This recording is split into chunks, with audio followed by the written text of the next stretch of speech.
పైన రాబోతుందా అనే అంశం పైన ఈరోజు ఈ ప్రెస్ మీట్. దీనికి గాను న్యాయపరంగా భూ నిర్వాసితుల తరపునే కానీ లేకుంటే ప్రజల పైన పడుతున్నటువంటి భారం పైన కానీ న్యాయపరంగా మనం ముందుకు తీసుకెళ్ళడానికి కోటగిరి అశోక్ కుమార్ గారు మరియు మీడియా రంగంకి వెళ్ళి ఓకే టీవీ హెడ్ శ్రావ్య గారిని కూడా మేము ఈ పాత్రికేయుల సమావేశంలో పెట్టుకోవడం జరిగింది. ఎందుకంటే ఇది రాజకీయంగా పోవద్దు, ఇది నిజంగా ప్రజల పక్షాన నిలబడాలి, దోపిడీ గురైతున్న వర్గాల తరపున నిలబడాలనే ఉద్దేశంతో ఇది పెట్టినాం. ముఖ్యంగా ఒక చాలా భయంకరమైన సంఘటన ఇటీవల జరిగింది. మొన్నటి నెల అంటే సెప్టెంబర్ 27వ తారీఖున దాదాపు 10 గేట్లు 6 ఫీట్ల హైట్ల మరి ఉస్మాన్ సాగర్లో ఎత్తడం జరిగింది. దాంతో దాదాపు 6000 టీఎంసీ నీళ్లు అంటే అవుట్ఫ్లో రావడం జరిగింది. ఒక పెద్ద పెను ముప్పు తప్పిందని చెప్పుకోవాలి.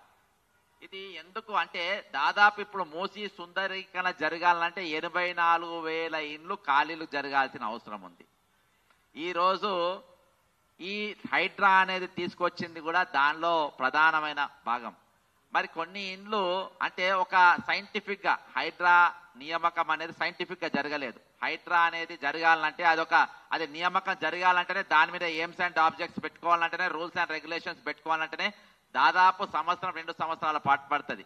దాని కోఆర్డినేషన్ మున్సిపల్ అడ్మినిస్ట్రేషన్తో ఉండాలి, హోమ్ డిపార్ట్మెంట్తో ఉండాలి, రిజిస్ట్రేషన్ కార్యాలయంతో ఉండాలి, మరి రిజిస్టర్ ఆఫీస్తో ఉండాలి, మరి అంతేకాకుండా మైనర్ ఇరిగేషన్ డిపార్ట్మెంట్లతోని అనుసంధానమై జరగాలి. అసలు చెరువులు ఎన్ని ఉన్నాయి, ఎన్ని చెరువులు ఉన్నాయి, చెరువులు ఎన్ని కబ్జా అయినాయి, చెరువులు కబ్జా అయితే వాటికి పర్మిషన్లు ఇచ్చిండ్రా లేదా, దానికి లేఅవుట్ ఉందా లేదా, దానిపైన లోన్లు ఉన్నాయా లేవా, దానిపైన చట్టపరమైన చిక్కుళ్ళు వస్తాయా లేవా, ఇవన్నీ కూడా స్టడీ చేసిన తర్వాత ఫీల్డ్ మీదకి పోవాల్సిన అవసరం ఉంది.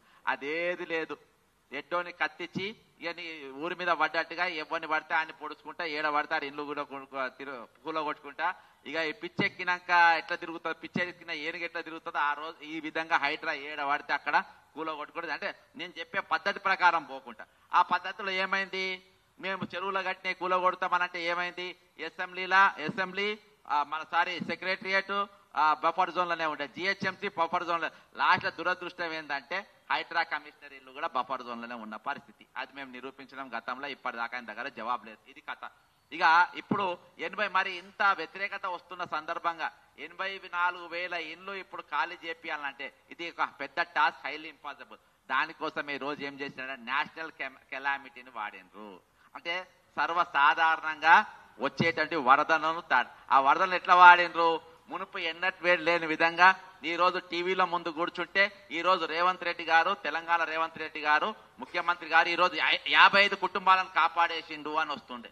55 కుటుంబాలను కాపాడేంది అని చెప్పి నాకు డౌట్ వచ్చి పాత బీపీ రికార్డింగ్ చూసుకున్నట్టుగా అసలు పాతగా ఇప్పుడు ఎప్పుడెప్పుడు వరదలు వచ్చినాయి, ఎన్నెన్ని నీళ్లు ఉన్నాయని చూస్తే ఆగస్టు 27వ